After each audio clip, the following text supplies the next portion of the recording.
There was an article in The Atlantic this past June. It was written by a journalist named Elizabeth Brunig, and she is someone whose writing I have followed over the last several years. In her article, it's entitled Not That Innocent, and she tells the story of a man named Roger Coleman. In the 1980s, he was involved in a murder case that ended up being a capital punishment case. He was convicted of sexually assaulting and murdering his sister Wendy. Throughout the trial and even after he was convicted, Roger repeatedly claimed his innocence. He insisted on his innocence. And there was a lack of definitive DNA evidence to connect him to the crime. But in spite of this, he was convicted, and he was set for execution. As his execution date got closer and closer, the public support for his exoneration grew, and it became the first modern death row innocence campaign. Nowadays, we hear more about that. They're more publicized. They're in the news more, but this was really the first case of its kind. Roger Coleman was executed in 2002. But as DNA technology improved, people continued to call for testing. And so in 2006, Mark Warner, who was the governor of Virginia at that time, decided to do DNA testing. And to the shock of all of Roger Coleman's supporters who had become convinced of his innocence, the DNA testing confirmed that he was, in fact, guilty. The right man had been convicted of the crime. After giving the details of this case and telling the story, Elizabeth Brunig concludes, apparently Coleman was a liar, a rapist, a killer, and a guilty man, but it was still wrong to kill him. It goes without saying that the state should not kill innocent people, and that it is a good thing to save the innocent from a fate no one thinks they deserve. I believe it is a good thing, too, to save the guilty from a fate some would argue they have earned. Anyone who is familiar with the writing of Elizabeth Brunig knows that she is an outspoken proponent of abolishing the death penalty. She's written about this extensively, not just for The Atlantic, but when she was a staff writer at the New York Times and at the Washington Post, she wrote numerous articles about this. But there are two other important details to know about Elizabeth Brunig. The first is that she is a devout Catholic, and the second is that in 2016, her sister-in-law was brutally murdered in their Texas hometown. When Elizabeth Brunig writes about the death penalty, when she insists that this entire system is rotten at its core and it should be dismantled, she's not just doing it as an intellectual exercise. It's personal for her. She has been deeply formed by violence and by loss, and she has been deeply formed by her faith. Through her life and her writing, she is wrestling with these words of Jesus that we hear in today's gospel reading. Love your enemies. Do good to those who hate you. Bless those who curse you. Pray for those who abuse you. This section of Jesus' teaching on the love of our enemies is a part of his Sermon on the Plain, Sermon on the Level Place, Luke's version of the Sermon on the Mount that we see in Matthew. In last week's gospel reading, the scene was laid out for us. We learned that here on the plain, Jesus is surrounded by a great crowd of people. There's many disciples, and then there's all these other people who have come for healing. And they have come from Judea, Jerusalem, Tyre, and Sidon. They've come from all over. They are desperate to be healed. They are desperate to get close and to touch Jesus, to receive healing from sickness and unclean spirits. Jesus starts his Sermon on the Plain by addressing his disciples specifically, but here, as we see in today's gospel reading, there's a shift in who his intended audience is. But I say to you that listen. This is what he says, but I say to you that listen. Now he is speaking with anyone who has ears to hear. Jesus' command to love our enemies is specific, and it requires a great deal from those of us who are serious about obeying him. Loving our enemies is concrete. It looks like actively seeking the good of those who want to harm us.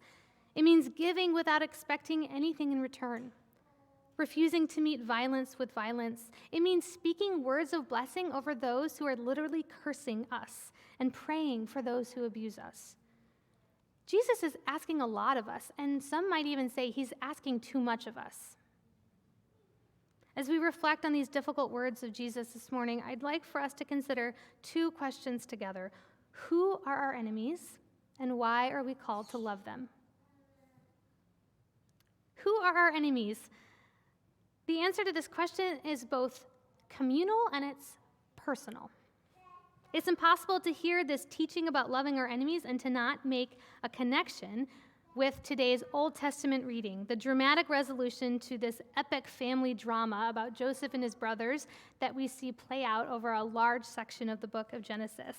And if you're familiar with this story, you know that Joseph is his father's favorite, that he is arrogant, that he rubs it in his brothers' faces, that he tells them about these dreams he's having in which they bow down before him. And so one day, overcome by anger and jealousy, his brothers throw him into a pit and then they sell him into slavery. Joseph ends up in Egypt. He ends up being thrown into prison after a false accusation by his master's wife. But because of his ability to interpret dreams, he gains favor with Pharaoh and he rises to this position of prominence and power. And then when famine strikes, his brothers come to Egypt looking for help. And Joseph sees his brothers, he recognizes them before they recognize him, and he is faced with this choice. He can seek revenge, he can pay them back for the harm that they have caused him, and he's certainly in a position to do this. The power dynamic is shifted because now he is in a position of power over them. Or he can choose mercy, and he chooses mercy. He is overcome with emotion as he reveals his identity to his brothers, as he, yes, recounts the harm that they have done to him, but as he explains to them that it is God who has sent him to Egypt, and he has done so that they will flourish. Joseph chooses mercy. And his story is a powerful reminder to us that sometimes our enemies are the people that are closest to us. Sometimes they are our family and our friends. For the crowd who is gathered around Jesus that day as he is giving his sermon on the plain, the identity of their enemies is also clear. They are an occupied people. They are occupied by the Roman Empire. They know what it's like to experience violence and terror at the hands of the Romans. And so when Jesus talks about loving our enemies, he knew that what would have come into the minds of most, if not all, of the people that day would have been the faces of Roman soldiers.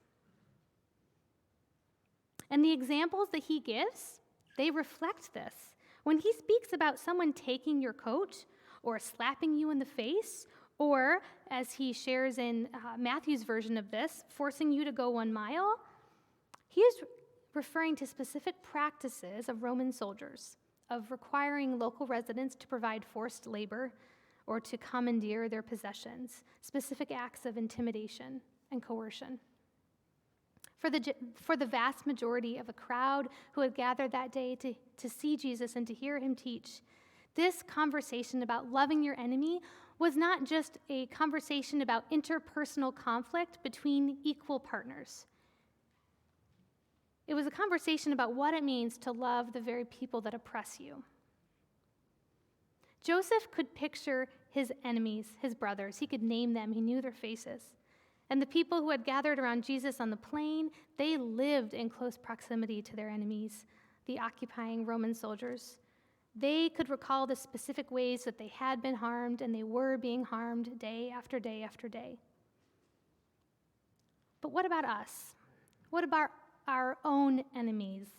If I asked you to name your enemies, how easy would that be for you to do? For some of you, I suspect it wouldn't take that long to identify real names and real faces of people who have caused you harm. Maybe you have had your dignity or your worth denied by people who have hurt you in deep and meaningful ways. Perhaps you grew up in a family that was toxic and dysfunctional. Or you've been hurt deeply by someone you trusted, a former partner or a spouse maybe. Maybe you yourself have been the victim of trauma and abuse. With all of this in mind, I want to acknowledge something. I'm very much aware that over the last several decades and maybe even centuries, this specific teaching by Jesus to turn the other cheek and to pray for our enemies, this has been used to justify domestic violence and to guilt and to shame women into staying in abusive marriages. And to use Jesus' words in this way is manipulative and is antithetical to the gospel. It is not from God. Jesus is not attempting to excuse the abusive actions of the powerful or to convince marginalized people that they just need to embrace their oppression. If Jesus' words here to the crowd are addressed to people who are in fact oppressed, if he is telling them to love their oppressors, then what is he actually asking of them, and what is he asking of us? In her book, How to Have an Enemy, Melissa Flora Bixler makes this observation. It is one thing to love enemies when they hold no terror over us, when they are no more than a threat to our beliefs or ideologies. It is another thing to bless and not curse those whose intent is to cause destruction. She goes on to reference an essay written by Rowan Williams, and I want to share another excerpt from that because I think it's helpful. This is what she writes. Rowan Williams reminds us that a member of the Roman garrison slapping a Jewish peasant across the face is not meant to garner a response. This slap is an act of control, of asserting who is in charge. It's destined to be the end of the story. To assert oneself in this moment, to turn the other cheek, is to refuse the destructive power that is also destroying one's enemy. It is an act of resistance. In the teaching to turn the other cheek, Jesus does not call us to passive reception of violence, but instead to dismantle the power of the old order in creative, life-giving ways. When Jesus calls us to love our enemies, he's calling us to resist the logic and the rules of sin and death. There's nothing passive about this. It requires a great amount of courage and faith. I also want to acknowledge that some of us might have a difficult time coming up with actual enemies. Maybe we can envision categories of people based on the in-groups that we are a part of. Maybe people who vote a certain way or hold certain social or political ideologies. But to actually name people who seek our harm, who seek to destroy us, this might seem like a strange exercise for some of us in this room. And I want to suggest that if we have no real enemies, or if we struggle to name specific examples of people in close proximity to us who wish us harm or want to destroy us, this might be because we occupy a space of privilege. Over the last several days, as I've reflected on this idea of enemies and what it means to love our enemies, a few things came to my mind.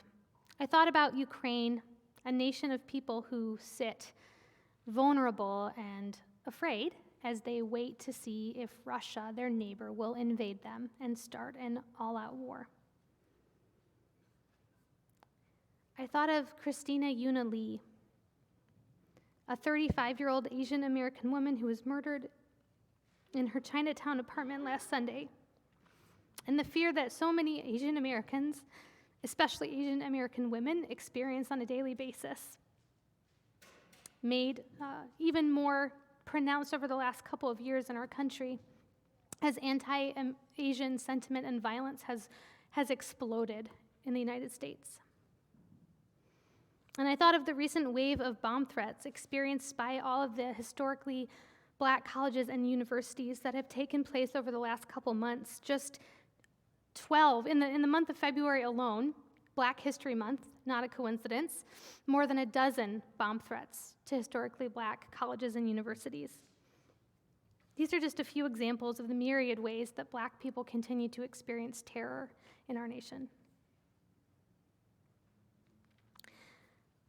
I am a college-educated, middle-class, straight white American woman. I realize that I hold an immense amount of privilege. I have experienced some discrimination based on my gender, but I don't live in constant fear of violence towards me because of where I live or my lack of stable income or housing or the color of my skin. I don't know what it's like to be the recipient of vitriol and hatred from strangers simply because I exist in the world. And so as I examine this text and these words of Jesus, and I think about what Jesus calls us to, I recognize that this call to love our enemies, this carries different weight for different people. There is more at stake for people whose enemies are real and dangerous and close by. For those of us who carry immense amounts of privilege, it's a sobering reminder that when we consider this question of enemy love, it's not just on behalf of ourselves, it's on behalf of our neighbors. This call to love our enemies is both personal and communal. So each of us will answer this first question, who is my enemy, a little differently. But the second question, why are we called to love them? This will be the same for all of us because it's tied to our common identity. Jesus makes it clear that this ethic of enemy love is rooted in our identity as children of God. We are called to be merciful because God, our Father, is merciful. There's nothing impressive about loving others that we expect to love us in return, or lending to people that we think will pay us back in full. Even sinners do that, Jesus says. But to commit to radical generosity and forgiveness, to give without expecting anything back, this demonstrates extravagant forgiveness and mercy and love. To bless those who curse us, to pray for those who abuse us, these are all acts which reflect the character of God. A God who is kind to the ungrateful and wicked. A God who is revealed to us in the person of Jesus Christ, who prayed for the forgiveness of his murderers as he hung on the cross. This is the one we follow. This is the one in whose image we are being transformed day after day. The problem with the golden rule, this saying from the middle of this passage that many of us know, do unto others as you would have them do unto you. The problem with the golden rule, when it's removed from the context of the Sermon on the Plain, is that for so many people, it's nothing more than a cliche or an aphorism. It's bite-sized morality. But when we consider it as a part of Jesus' teaching about loving our enemies, we realize what he's actually calling us to do. We don't just love others because we hope that they will love us back or do good to us in return. We actively love others even when they are seeking our harm. And we do so because this is who God is, and this is what God has done for us. And let's be clear, loving our enemies isn't just something that matters for us as individuals. It's not just an exercise in personal holiness. Through his life and death and resurrection, Jesus came to subvert the systems and the kingdoms of this world, to do something new entirely. As the Apostle Paul puts it, the message about the cross is foolishness to those who are perishing, but to us who are being saved, it is the power of God. To embrace the cross, we must reject the logic of sin and death. We must reject the logic of hatred and greed and domination and violence. And in doing so, we show a commitment to the redemptive work of God, knowing that even today, empires and nations, including our own, will flex their muscles and wage wars. Even as injustice remains present in our lives and in our social structures, one day this old order of things will pass away completely. The new creation will come and God's reign will be complete. When we refuse to play by the rules of an eye for an eye, when we resist the attempts of our enemies to dehumanize us and to belittle us, our acts of peaceful resistance proclaim to the world that Jesus is Lord. In How to Have an Enemy, Melissa Flora-Bixler also writes this: "It is the work of liberation to create the conditions of a world where enemies are freed from enacting harm and victims are freed from receiving it." Loving our enemies may not always look like meek and quiet submission or kind words. Sometimes loving our enemies may look like accountability. It may mean seeking legal recourse against people in power who have committed acts of abuse. It may mean protesting war or police brutality. It may mean rebuking others when we hear them make racist remarks about immigrants.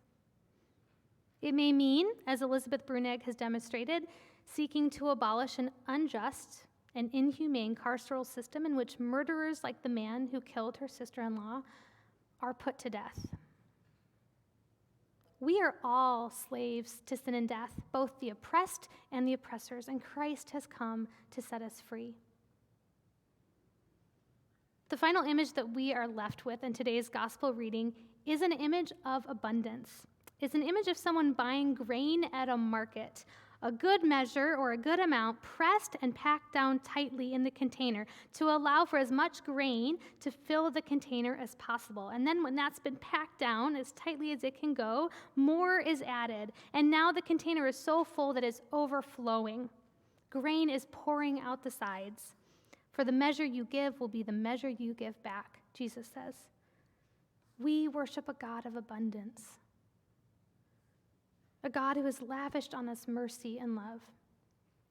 When we are tempted to hoard our forgiveness or our grace as if it's something that will run out, Jesus calls us to a harder and a better way.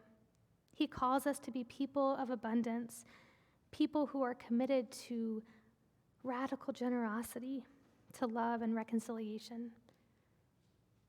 May we listen and obey. Amen.